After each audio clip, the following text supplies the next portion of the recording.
Hi, welcome to From the Basement Up. My name is Michelle Brandress, and I'm the founder of NameBubbles.com. I have another entrepreneur with me here today. His name is Chad Howell. Actually, I would say he's a social entrepreneur. So Chad has created a company. It's called forevergreat.co. And some of the things that Forever Great is doing is spreading awareness of plastic pollutions in the Great Lakes.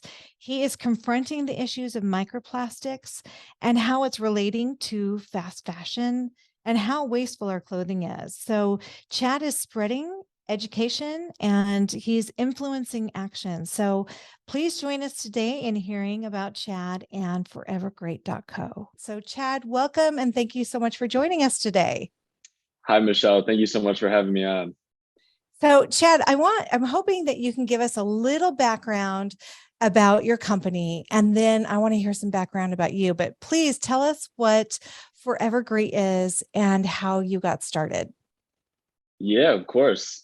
So Forever Great is a lifestyle, sustainable clothing brand aimed at preserving the Great Lakes. So I am a Michigan native, have probably lived here my whole life, and we're surrounded by, of course, all the beautiful Great Lakes. And, that's something I've been very connected with my whole life. And so as I was developing this company, I wanted to do some things to shine light on environmental issues that the Great Lakes are facing.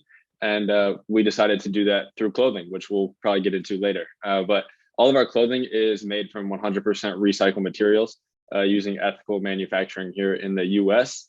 And along with that, we have a lot of focus on our social impact. So we have our Give Great initiative, in which we give 8% of all our profits back to organizations working on Great Lakes conservation and cleanup.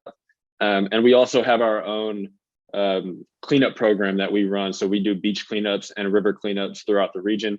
Mainly so far, we've done those in Michigan and Chicago area. And the focus of our brand is really to kind of allow people to, connect over the shared affinity for the Great Lakes, whether it be nostalgia they have, of childhood memories on enjoying the Great Lakes and the nature that we all share, and kind of use those feelings to spark change needed to preserve our Great Lakes and move us forward. So I love your generation. I feel like you're just going to come in and just help us all. So I love that. So how did you come up with this idea, and tell me about you? Yeah. So I'll start with myself, and that'll kind of lead into how the idea came about. So like I said, I was born and raised in Michigan, in Metro Detroit area. Lived there most of my life until later moving to Muskegon, Michigan, which is on the lake shore of Lake Michigan, over on the west side of Michigan. It's directly across from Milwaukee, over Lake Michigan, and I love that area. It's a beautiful lakeshore city with a lot of character, blue collar town. So I spent the past 4 or 5 years over in West Michigan. I live in Detroit area again now, and I went to school in Grand Rapids, Michigan at Grand Valley State University. And that's kind of where I really got my kick going for starting a business. So I graduated from the business school, spent a lot of time within the entrepreneurship department. And I was able to connect with some really good people that helped me get my business going. So ever since I was a kid, I always wanted to start a business. Both of my parents are entrepreneurs. So I grew up in a household, that gets things done. And I also grew up as a Shark Tank kid, so I love watching Shark Tank. Ever since I was a little kid, always coming up with different business ideas, whether they were bad or good. Until one day, we finally one hit. So the origin story, the true origin story of Forever Great came. I was on a hike along Lake Michigan and in Grand Haven, Michigan, and I was with a buddy of mine, and we were hiking out to the beach, and we get out to the beach and we notice it littered with trash. And it wasn't necessarily big plastic bottles or chip bags or candy wrappers or anything like that. It was small plastic bits that were kind of scattered all over the beach that almost looked like seashells if you didn't take a closer look. And so being someone that's been involved in nature my whole life, I've spent a lot of time growing up and spending time in the summer on the water, in nature, hiking, camping, all that sort of stuff. This wasn't new to me, right? Seeing litter or pollution or any of that. That wasn't new to me, but that day something was different, and it just caused my friend and I to stop and really think about what's happening to the Great Lakes. What issues are we facing? Because we hear a lot about large scale global or even national issues, whether it be oceans or forest fires or anything very large scale, but there's not really conversation at home about what's happening in our backyard. So that really got us to stop and think about what's happening. I went home and just kind of started doing research on different environmental concerns the Great Lakes are facing, and pollution was a big one that just kind of I just got kind of drawn to pollution and dove into plastic pollution. And 22 million pounds of plastic enter the Great Lakes every single year, and 11 million of that alone is in Lake Michigan, so one of the 5 lakes. And Lake Michigan is where Chicago, Milwaukee, a lot of Michigan cities as well kind of sit on, Gary, Indiana. So there's a lot of industry on Lake Michigan, so it kind of makes sense. But none of that plastic goes anywhere. It just kind of breaks down smaller and smaller into microplastics, which sadly we've all become kind of more familiar with recently, right? The average American consumes a credit card worth of plastic every week without realizing. Oh, that's so disgusting. Yeah, terrible. Where And where does it go in our bodies? I'm just curious. Do they know? Where does it go? Well, I'm not exactly sure. We consume it through either our drinking water or the food chain, right? Like fish may, have microplastics enter their body. We eat the fish, et cetera, et cetera. So, I actually did see a study that I think they found some in the human bloodstream, which is kind of scary. So, I'm not a scientist, so I'm not the exact expert on where in our body it goes, but either way, it's not good. So. I did read on your website, that you're saying 40 million people that they use the Great Lakes for drinking water. Correct. And I'm just, it's kind of astounding when I was looking at the stats that you had provided. And plastic was not big. It's so long ago. And just, it's something, and I apologize. As we're talking about this, I forgot I call it my sippy cup, my mom cup. And then I'm taking a swig out of my Dunkin' Donuts iced tea. And I'm sitting here, we're talking about the bad things about plastic because I've got my own plastic cup here. I mean, it's just, it's ridiculous. It's everyday life, right? You don't even realize, and so then I started diving into, okay, well, where is this plastic coming from? Kind of what's going on here. And the largest source of microplastic pollution in freshwater is actually clothing industry waste. So that geared me towards kind of what's happening in the clothing industry. What are maybe some different approaches or solutions that we could look into? So that geared me down that direction. And then one thing led to another, and we got connected with the right people. And that's kind of the true origin story there. So where, and I'm sorry, my mind is going somewhere and I've got a bunch of questions for you. Okay. So it's clothing industry waste. So is it where the clothes are being manufactured? It's a handful of different things, right? So it's the clothing industry is the second largest pollutant industry in the world. So it comes from production of clothing. It comes from consumer use of clothing, right? The average American throws away 82 pounds of clothing every single year. So we're contributing. It's the overconsumption of products as well, but also through washing of clothes, little fragments of clothing can break off and get into the water stream. So that's kind of a big way of how it happens, is through. Think of that. Yeah. So that's why, that's a hard solution that a lot of people or a hard problem that a lot of people are tackling right now. And there's no easy solution to that. So we kind of just looked at it as, okay, well, how can we change things on the front end, right? Instead of creating new fabric, is there, ways we can use existing fabric or recycle different fabrics or different materials to create new clothing from? So that way we're kind of contributing to this circular economy, although, at the end of the day, like we're still creating new product, right? We're still putting stuff in market for people to consume. So that's where it's kind of a balancing act for us is, okay, how much do we, want to push people and engage our customers to purchase and continue consuming and purchasing new things. But so, I guess that's kind of my answer there.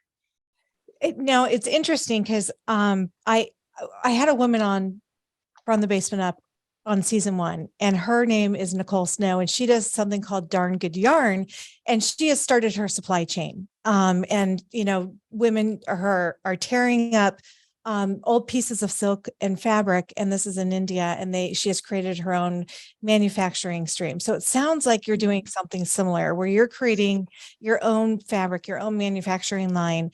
And I know that you have shirts and t-shirts.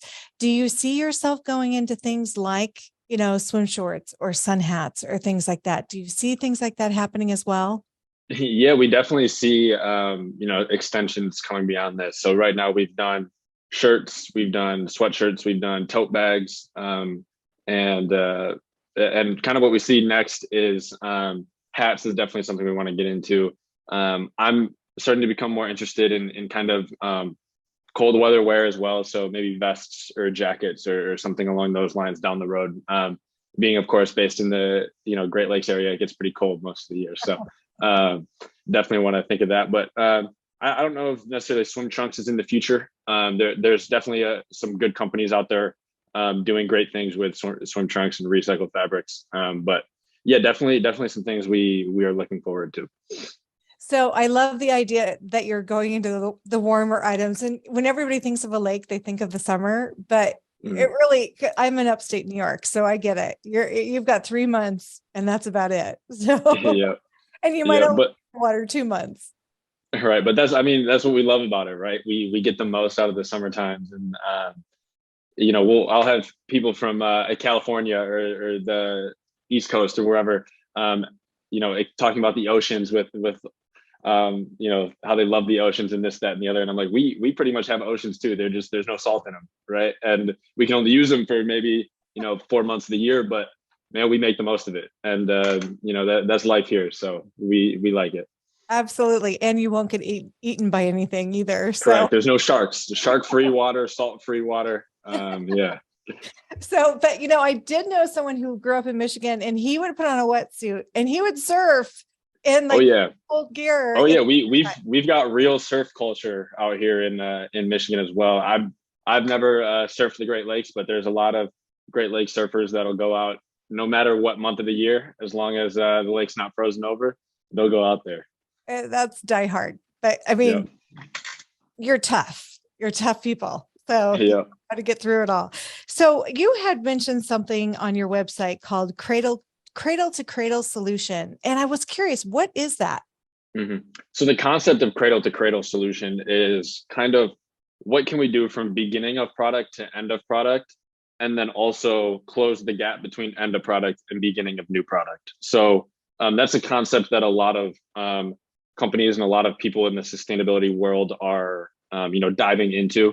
And essentially, what can we do from the creation of our product to once the consumer purchases our product, uses our product to the fullest, what are they going to do with it when maybe it doesn't fit them anymore, or it's out of their style, they don't enjoy the product, or they've just kind of gotten their life out of the product that they purchased it for. So that's something that we're still working on. What can kind of a give back program where we can have our customers, maybe send us back their used forever great merchandise, and we can take that and then all the pool all of those that we've gotten back, create new product from those. Patagonia does a great job of this. If anyone's familiar with Patagonia, they have a program called Wornwear, where you can send back any of your old Patagonia clothing, and they kind of stitch and recreate new vests, sweatshirts, and all their sort of product lines from products that they've gotten sent back, and then they'll give you a discount for future purchases. So that's kind of a model that a lot of people in the industry are looking to follow. So they do a great job with all that stuff. So they have a cult following. Absolutely. They do. And it's great. And one thing I was curious about, we have a lot of young people who are stepping up and making these changes, and you guys are all kind of on your own doing it. Have you banded together to try to make some policy changes? What would be good for the future of I guess pollutions or polluters, or to stop dumping or whatever it might be? That's definitely something that I'm passionate about and that we're, looking forward to, right? Because one thing that we pride ourselves on is creating change on the consumer level, right? We have people that buy into the mission of Forever Great that want to contribute and be a part of it. They'll come out to a few beach cleanups or even just wearing their clothing, that shows where they stand and that can spark conversation um, regarding different issues. And so that's kind of what we've done so far. And then the next step is kind of, okay, well, how can we, kind of unite all of our, core people and core followers and alongside with some other key partners and really put some pressure on people in power and, see what we can do to get some changes made. So there's definitely some things on the local level, at least in Michigan, that we would like to tackle. And then as far as regionally, that's the one thing that we really harp on is, we're not a Michigan company, we're a Great Lakes company, right? And this is a problem that all 8 states that touch the Great Lakes, we're all contributing. Even Canada touches the Great Lakes, they're contributing. It's not any one person's problem, it's all of our problems. But at the same time, it's not necessarily an external problem. So we can't look elsewhere for help. We have to look, around and say, okay, if we're the ones creating these problems, we can also be the ones to solve these problems. So let's kind of put our heads together and make something good out of all this. So that's definitely something that we're striving towards is what can we do legislatively to create some even more concrete change. Now, how long have you been doing this? And I guess when did it all start? And then when did your website launch? Yeah, so been doing this for a couple of years ago, probably about 2+ years ago is when the idea first came. Okay. And then spent a good probably 6, 8+ months kind of developing and figuring out how we're gonna get everything going and then also go to market and that sort of thing. And then we launched on Earth Day, April 22nd of 2021. And so been about a year and a half ish in full operating business. And yeah, so that's kind of the timeline. That's kind of the timeline so far. Do you see yourself, because remember the bracelets that people, it's like clean the oceans and Yep. 4 oceans. Yep. oceans. I mean, it's just like these great ideas. And you saw so many kids walking around with the bracelets and making change and seeing them in stores. Do you have some of the bigger department stores wanting to share your line and your message? Yeah, so funny you bring up 4 oceans because that was actually kind of one of the first inspiration for us. We were like, how can we, put together a Great Lakes version of 4 oceans maybe? And that's kind of what an early thought. But yeah, we've definitely had conversations. We're actually all e-commerce right now, and that's been a personal internal decision. But we have been having conversations not with any massive department stores, but with many small individual or small chain stores within the region. And that's not a step that we've taken yet, but there's just for personal or for internal reasons, but that's definitely something in the future. And how did you select the nonprofits that you work with? Yeah, so one of our biggest partners is Alliance for the Great Lakes, and they're based out of Chicago. And we really, really like them because we sat down and had conversations with a lot of different organizations. And one thing about Alliance is they do work for the whole region. So they're based in Chicago, which is obviously the biggest city that touches, a Great Lake, and they do work that spans the whole region. So there's a lot of maybe more isolated organizations that we still support and are fully behind. But we wanted to see, how we could benefit everybody. And so that was a big piece of it. And then they have a great beach cleanup program that they put a lot of power behind as well. And so their Adopt a Beach program is picked up and used around the whole region. So they do a lot of good conservation and legislative work as well. So it really just came down to some conversations and some research and who we felt comfortable with and who we want to support. So congratulations. Now I also have interviewed another person that was part of Future Founders. And I wanted to kind of ask you how you found Future Founders and what has that organization done for you? Yeah, so Future Founders is phenomenal. Future Founders, for those that don't know, is kind of an organization put together to support young entrepreneurs around the country. And the cohort that I'm in is about 18 young entrepreneurs, anywhere from age 22 to 30, 35. So I'm on the young end there, being 22. I think there's a couple of us in the group, and they just do great things to support us, and we lean on each other. And how I found them was actually just super random. I think I saw them on as I was scrolling LinkedIn or something like that. It was just a luck kind of thing, and then it turned out that I actually knew a couple people in the previous cohort the year before, so reached out to them and kind of got some more information and just went through the process, and they selected me to be a part of the cohort. So I was super excited about that. But it's really been extremely beneficial because when I was in college, there wasn't a lot of people at my university starting businesses. We have a great Grand Valley State has a great center for entrepreneurship, but it's not as utilized as I feel like it should be. So I wasn't seeing as many people my age or going through the same exact things as me during my early stages. I have plenty of mentors and people I can lean on that are older than me, but there's kind of obviously a natural disconnect there. Where with Future Founders, I'm surrounded by 15, 18 entrepreneurs that are pretty much going through the same things I go through every day. We're right around the same age. It's very relatable, and it's also it just gives us encouragement all to keep doing what we're doing. And there's some spectacular people that I've met through it. Some very impressive young people out here doing a lot of very awesome things. So I'm just blessed to be a part of it. I have to tell you, I love your logo. I love it. I think it is so cool looking. I really do. Even Thank Joel, you. it's cool. I appreciate that. Yeah, that was actually a design with a close friend of mine, Heather Meadows. She was a graphic design student in my, at my university, and we kind of sat down and had a lot of brainstorming sessions on what the logo was going to look like, how we wanted to kind of perceive it, and that was one of the products of that. So yeah, I love our logo as well. She did a great job, and yeah, definitely there's quite a few people in Michigan and surrounding areas that pick up create jewelry from litter on the beach. So definitely think there could be a partnership with somebody there for us in the future. I agree. I would definitely wear it. I think you could do some really cool things with it. So I'm excited to see what happens on that front.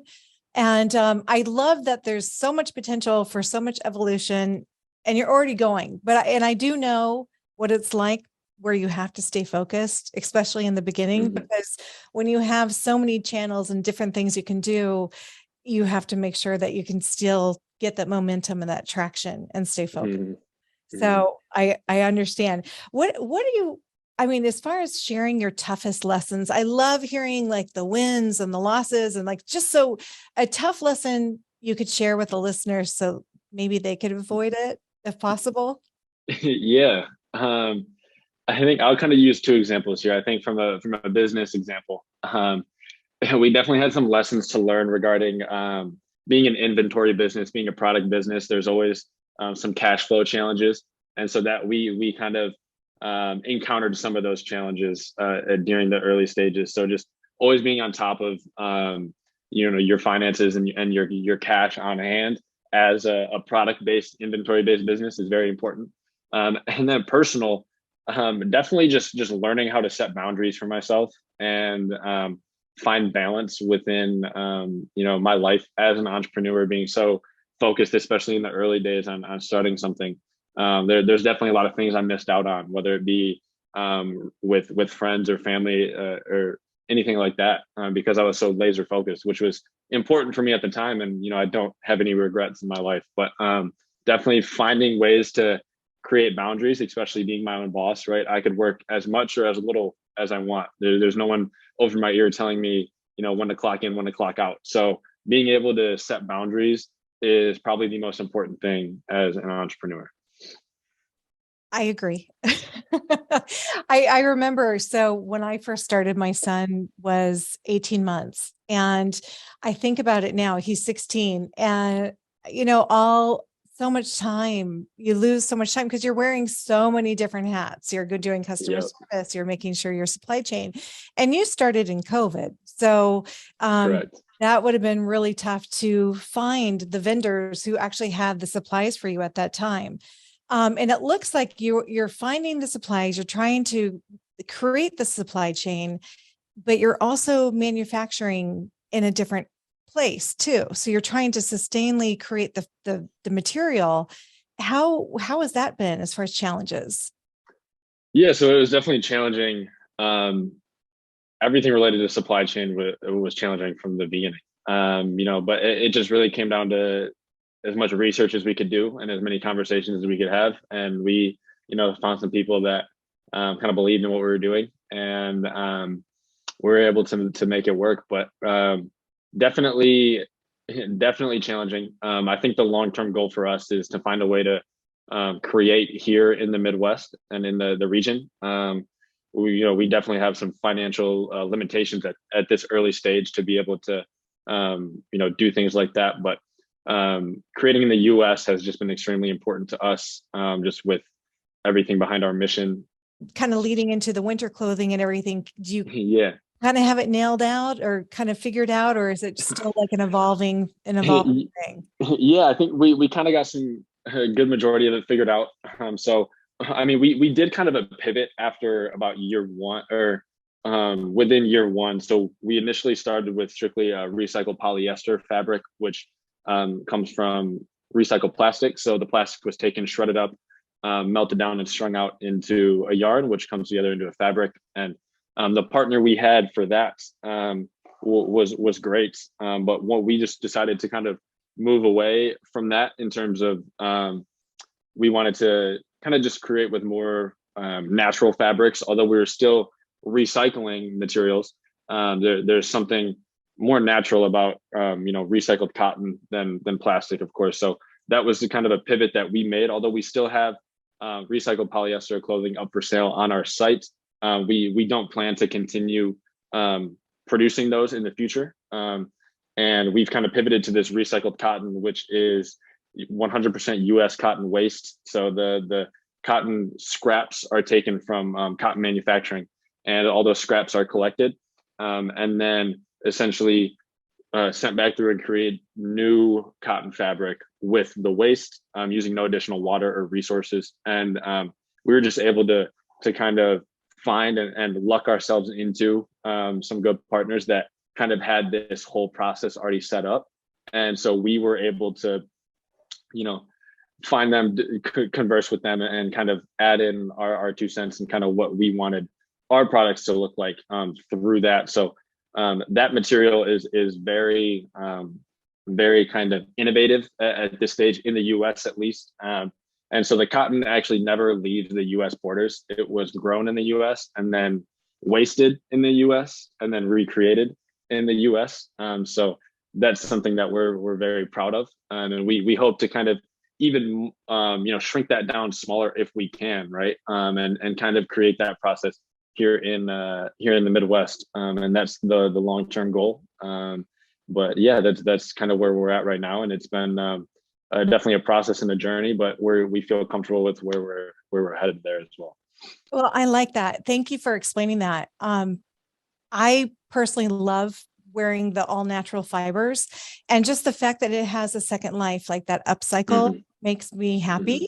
So Mm-hmm. that's a very cool thing to know about. So I appreciate that for sharing that. Yeah, and we just to add on that, we with the product is cut and sewn and finished in Los Angeles, California. I actually went out there last winter and kind of met with them and just got some more things settled. And it was really just great to see, and great to see partners that are as passionate as we are, and also the products are important, the creation of the products are important, but the people behind them are important as well. And we want to make sure that we're being responsible and being ethical about whose hands are on our product and who's creating them. And so that was very important as well. So to be able to touch and see and talk face to face and meet and really connect with who is making our product is extremely important, because As sad as the reality is, a lot of the clothing that comes through our closets,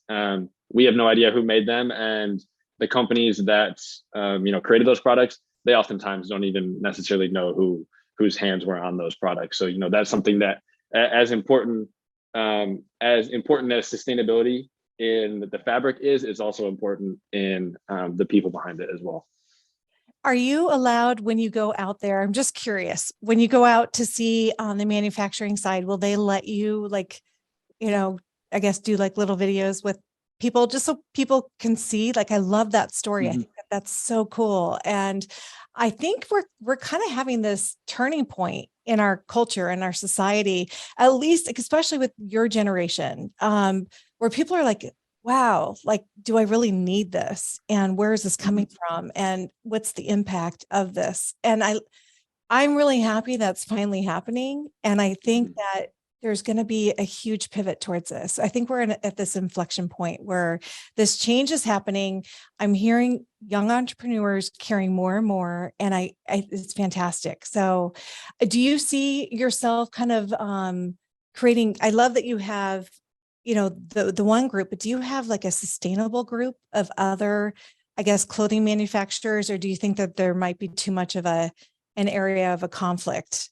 I would have no problem with those conversations and those connections. That as the one great thing about people who are passionate about sustainability and making a difference is there's not many silos, right? There's not many people on islands. Everyone's kind of helping each other out, and we all want to see this world a better place. It's this world is for all of us, not for just a few of us. So I think to benefit as many people as possible, I'm open to that. I would love to band together with a lot of these other manufacturers and whatnot. And I'm sure there are, some small versions of that already happening. So if they're out there and listening, include me. But yeah, I think definitely there's a lot of power that can come from that. And I think we are getting close to that. I love it. That's awesome. And I'm going to ask for another quote, but you gave me a great quote. This world is for all of us, not just a few of us. And I think more and more of us are going that direction, which is, well, a lot of people are in that direction. So, but I thank you for sharing that. If you don't mind, do you have a mantra or quote that you usually words you live by? Mm-hmm. I love Yeah, sharing. of course. So I'm going to share two real quick. I have one strictly kind of more on the business side. For us, and what we do is think globally and act locally, and that's a pretty popular one. Some of you may have heard that before, but that's something that we really live by. We want to think as large and big as we can, but make the change at home and locally first, and that's obviously kind of tied in with our whole mission. And then as far as personal mantras, consistency is key. That's just one thing that I live by. And if you want to do something, in this world, however big or small it be, whatever your dreams are, consistency is key and it's necessary. It's the small daily incremental changes and things that you do that add up. You can't. I can't work on my business today, not work on it for a couple of days, and then pick it back up and start going again. It's what can I do every single day to move the needle forward. And there's a great mathematical illustration for this. It's 1.00 to the 365th power is 1, but 1.01 to the 365th power is 37.7. So if you just do the 0.01 every single day for a year, you're going to see way more than if nothing. So that's kind of something that I really live by. So thank you so much for joining me today and, tackling these really tough problems, creating a good business that's doing good in the world. That's key. That's what we need for our future. So Chad, if you don't mind, I want you to do a little shout out for your website, just the URL where people can find you. Awesome. Yeah. So you can find us at forevergreat.co. So that is forevergreat.co. And you can find all of our stuff on there. And our social medias are all at Forever Great MI. and you can find that through our website as well. And we will be releasing some new stuff coming this winter. So definitely check out our website and sign up for our newsletter, get updates on when those things are coming. So, and thank you again for having me. I really appreciate it. And yeah, thanks again. Yeah, congratulations. And I'm excited to see what happens in 2023 for you. That's really great news. Thank Thank you. you so much. Thank you to our listeners for joining us for today's episode. And thank you to my amazing producer, Emily Flanagan. She deals with all my shenanigans. Julia Augustino, thank you for the amazing composition that you have made for the podcast. And listeners, feel free to check us out on our social media channels. Don't forget to give us a 5-star review. And you can also visit us on fromthebasementup.com. Thank you so much.